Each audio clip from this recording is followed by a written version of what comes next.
कहते हैं कि ठम ठोक खेलता है जब नर, पत्थर के जाते पांव खर, मानव जब जोर लगाता है पत्थर पानी बन जाता। उस ओर जवानी चलती है, उस ओर जमाना चलता। जब तक युवा प्रतिनिधित्व के लिए आगे नहीं आएगा तब तक आप इसी तरीके से प्रताड़ित होते रहेंगे।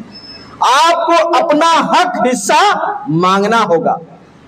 एक नारा हमने बनाया था, और जब इसमें से मनोज मुसाफिर, जो पीछे बैठे ज्यादातर लोग जानते हैं, लेकिन मनोज मुसाफिर साहू जी के विषय में कितने लोग जानते हैं, नेशनल आवाज के संबंध में कितने लोग जानते हैं, जरा हाथ खड़ा करें। मैं आज आपको बता दूं कि ये जो राष्ट्रीय कर्मा स्वयं सेवक संघ है, इसकी स्थापना नेशनल आवाज के संपादक मनोज मुसाफिर साहू ने की।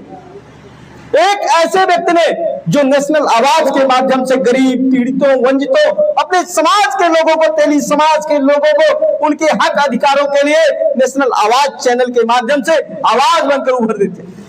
उन्होंने जब शुरुआत की तो लगभग 10 सालों तक ऐसी काम किया, जिसके बीच में वो कोचिंग भी पढ़ाते थे, और कोचिंग पढ़ाने के साथ साथ समाज की बातों को, समाज के लोगों को, मठाधीशों के बारे में जानने का प्रयास किया।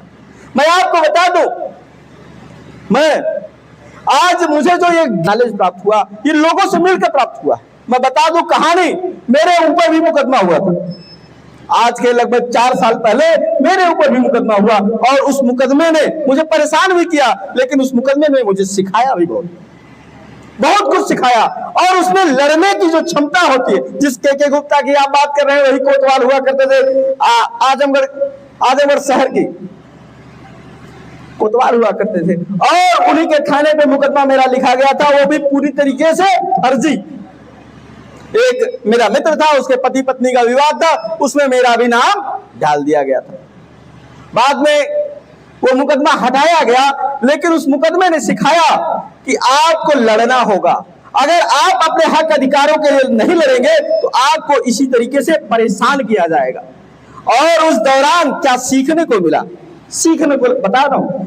मैं अपने समाज के जितने भी मठाधीश लोग थे, जिन्हें सोशल मीडिया, फेसबुक पे आप देखते होंगे और कहते होंगे, और जिले के मानिंद लोगों को आप जानते हो। मेरा घर देवरांचल में पड़ता है, देवारा क्षेत्र में पड़ता है, लेकिन कुछ लोगों को एक गलतफहमियां होती हैं कि देवरांचल के लोग बहुत चीजें नहीं जानते।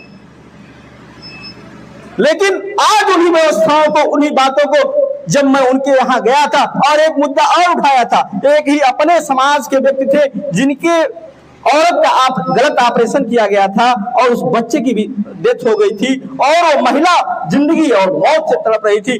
तभी अपने समाज के जितने भी मठाधीश थे, साहू समाज के कहने वाले, अपने समाज के कहने वाले राष्ट्रीय अध्यक्ष थे, मैं उनके यहाँ भी गया था उस पैरवी को लेकर के। जब मैंने देखा कि ये सब धोखे में रखते हैं तो मेरा मोह भंग हुआ। और उसके बाद आदरणीय हमारे अशोक भैया से बात हुई, हमने कहा कि हम लोग एक संगठन बनाएंगे, और संगठन बनाने की जरूरत क्यों पड़ी, हमने देखा कि समाज के लोगों के साथ लगातार अत्याचार हो रहे हैं, लगातार उनको पीड़ित किया जा रहा है, लगातार उनको परेशान किया जा रहा है। जब ऐसी दशाएं आई तो मैं बात हुई, और एक हमारे साथी थे सुनील गुप्ता जी, जो आज इस समय आजमगढ़ में दुकान चला रहे हैं, लेकिन बात नहीं बनी। लेकिन मेरा प्रयास जारी रहा। प्रयास जारी रहते रहते एक झोंके में हमने देवरांचल में कार्यक्रम किया, संदीप साहू जी से मुलाकात हुई, फिर उसके बाद मनोज मुसाफिर जी से मुलाकात हुई। मैंने देखा कि एक ऐसा चेहरा जिसके अंदर दर्द हो, तड़प हो, समाज को जागरूक करने, समाज को बताने की, समाज को आगे ले चलने की तड़प हो, ऐसा चेहरा मैंने देखा तो मैं उनके साथ जुड़ लिया। और इस आजमगढ़ में ये हाल उस गवाह है, ये कैंपस गवाह है, यहाँ के लोग गवाह है कि इस आजमगढ़ में भी कार्यक्रम उनका हर घर हर चौखट कार्यक्रम, जिसका बैनर अभी तक लगा हुआ है, वह कार्यक्रम 25 से 30 दिसंबर को यहाँ हुआ था। और कार्यक्रम करने के बाद समाज में बहुत से ऐसे नौजवान साथी, हमारे कौशल गुप्ता जी, आदरणीय गुड्डू गुप्ता जी, हमारे व्यापार मंडल के पदाधिकारी, कंदरापुर के साथी, हरैया के साथी, चाहे जिले के कोने कोने से साथी मुझसे जुड़ने लगे। और जुड़ने के बाद अंबेडकर नगर में प्रवास हुआ।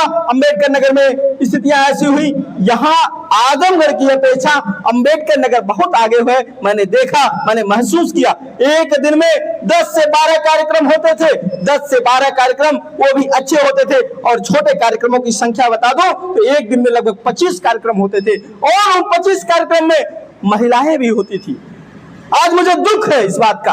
आज मैं एक महिला अध्यक्ष की घोषणा करने वाला था, लेकिन किन्हीं कारणों से वो नहीं आ सकी।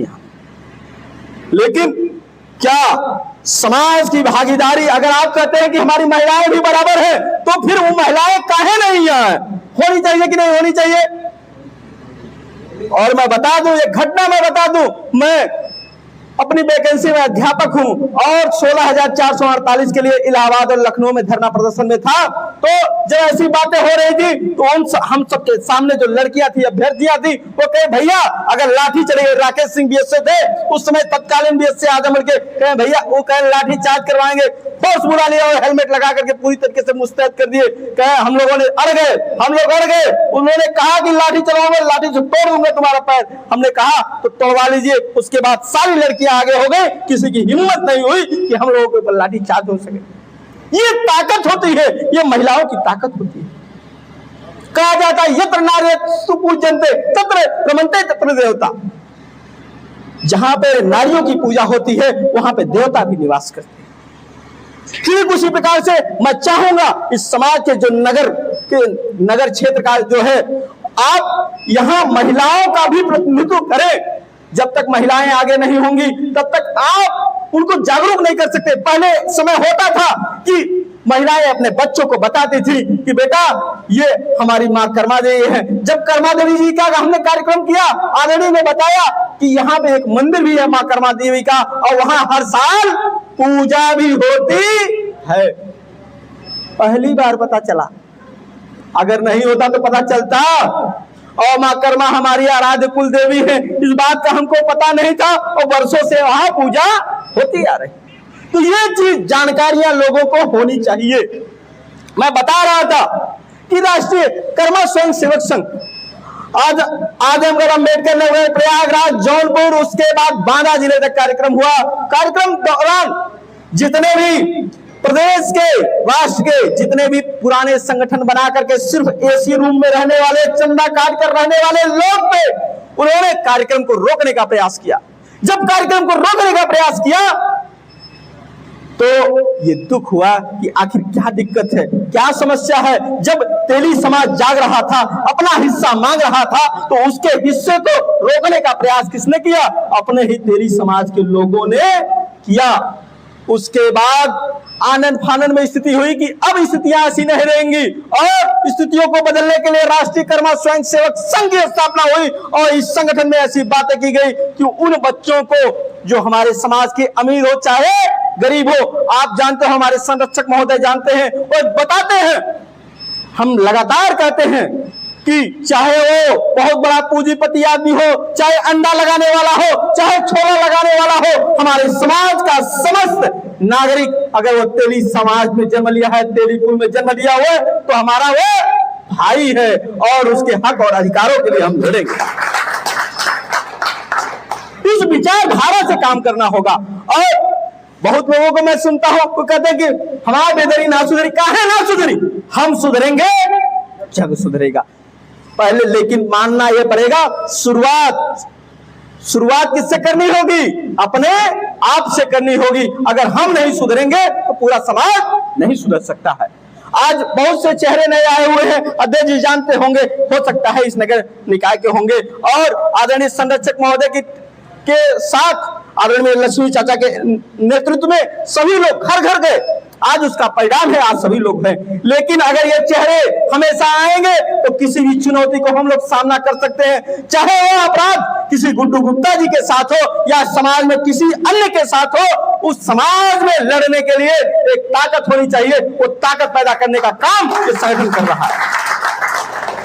साथियों, अभी आदरणीय मनोज मुसाफिर साहू से जी से बात हो रही थी, उन्होंने बताया, मैंने कहा भैया क्या मुद्दा रखना है, तो उन्होंने कहा कि आपको एक काम, हम शुरुआती दौर में 3 काम लेके चलेंगे, शिक्षा, स्वास्थ्य, सुरक्षा।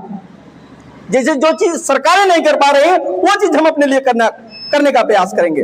अगर हमारा समाज किन्हीं परिस्थितियों में ऐसा है कि कहीं न कहीं अन्य समाज से कुछ न कुछ मजबूत है, कुछ कमजोर भी व्यक्ति है, जो कमजोर व्यक्ति है उनको हमको आगे लाना है। ये शुरुआत किससे करनी है? अपने से शुरुआत करनी है। इसके तहत जैसे हमारे समाज में बहुत से ऐसे चाहे इंटर में पढ़ते हो, चाहे हाई स्कूल में पढ़ते हो, उनकी किताबें पुरानी हो जाती है, चाहे वो तैयारी करते हो। बात हमारी सुन रहे हैं ध्यान से? चाहे जो तैयारी करते हो उनकी किताबें होंगी घर पे, पुरानी किताबें भले होंगी, लेकिन हो सकता है किसी बच्चे के काम आ सकती है कि नहीं आ सकती है? आ सकती है कि नहीं आ सकती है? तो हम लोग क्या करेंगे? उन किताबों को डोनेट करने का भी काम करेंगे। अगर आप में से किसी का कमरा एक खाली हो गया, कोई अगर ऐसा कोई विचारधारा का व्यक्ति हो जो ऐसा कमरा जो है अगर नगर में उपस्थित करवाना चाह रहा हो, तो वहां पे हम एक लाइब्रेरी की व्यवस्था करेंगे ताकि हमारे समाज के बच्चे वहां पढ़ सकें। और आने वाले समय में आदरणीय मनोज मुसाफिर साहू जो केमिस्ट्री के टीचर है, अच्छे ज्ञाता है, उनकी एक टीम भी बनेगी ताकि हमारे बच्चे जो नीट के एग्जाम दे रहे हैं, अन्य परीक्षाएं दे रहे हैं, उनको उससे जोड़ा जाए ताकि हमारा समाज भी एक पटरी पे आगे आए। ये सोच है। स्वास्थ्य में हमारे डॉक्टर साहब बैठे हैं, संतोष गुप्ता जी बैठे हुए हैं, हमारे समाज के आदरणीय आपके पुत्र भी हैं और सभी लोग हैं, अच्छे डॉक्टर, एमबीबीएस डॉक्टर है, एमएस डॉक्टर है, एमडी डॉक्टर है। हम अपने देवरांचल में जिस प्रकार से कार्यक्रम करते हैं, कैंप लगवाते हैं, उसी प्रकार से राष्ट्रीय कर्मा स्वयं सेवक संघ के बैनर तले कैंप भी लगेगा, जिसके तहत लोगों को इसमें जाति देखने, आप इस शब्द में कहीं जाति नहीं है, अन्य सभी लोगों का इलाज कर सकते हैं निःशुल्क रूप से, दवाएं भी निःशुल्क रूप से वितरित करवा सकते हैं। एक सामाजिक सेवा का काम आप आसानी से कर सकते हैं। दूसरी बात, जो सबसे मजबूत बात है, सुरक्षा का। जितने भी हमारे सदस्य होंगे, ध्यान से इस बात को सुनिएगा, जितने भी हमारे प्राइमरी लेवल के सदस्य होंगे, उनके सुख हो या दुख हो, कोई परेशानी हो, वहां हमारा समाज, हमारी टीम पूरे जिले से लेकर प्रदेश तक पूरी टीम एक मंच पे उपस्थित रहेगी।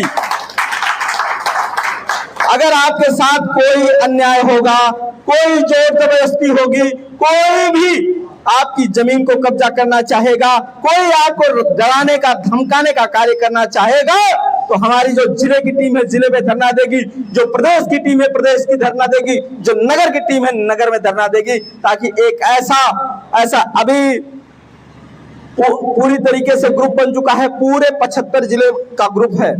75 जिलों में हम लोग 2 महीने हुआ है, 2 महीने में उत्तर प्रदेश के 75 जिले में हम लोग कवर कर चुके हैं। 787 ऐसे आईएएस अधिकारी से लेकर के एक थाने के जो भी चीजें हैं वो जुड़ चुके हैं, ताकि किसी के साथ कोई अन्याय होगा तो वो नेटवर्क एक ऐसा मजबूत होगा कि आपके साथ अन्याय होने नहीं पाएगा। दूसरी बात, एक घटना मैं याद दिलाऊं, जब मान्यवर कांसीराम अपने समाज को गली साइकिल से जा करके अपने समाज को मजबूत करने का काम कर रहे थे, उस दौरान क्या हुआ, एक जगह उन्हीं की बस्ती में एक जगह झगड़ा हुई और कुछ जातियों, दबंग जातियों ने उनके बिरादरी को पीटना शुरू कर दिया था।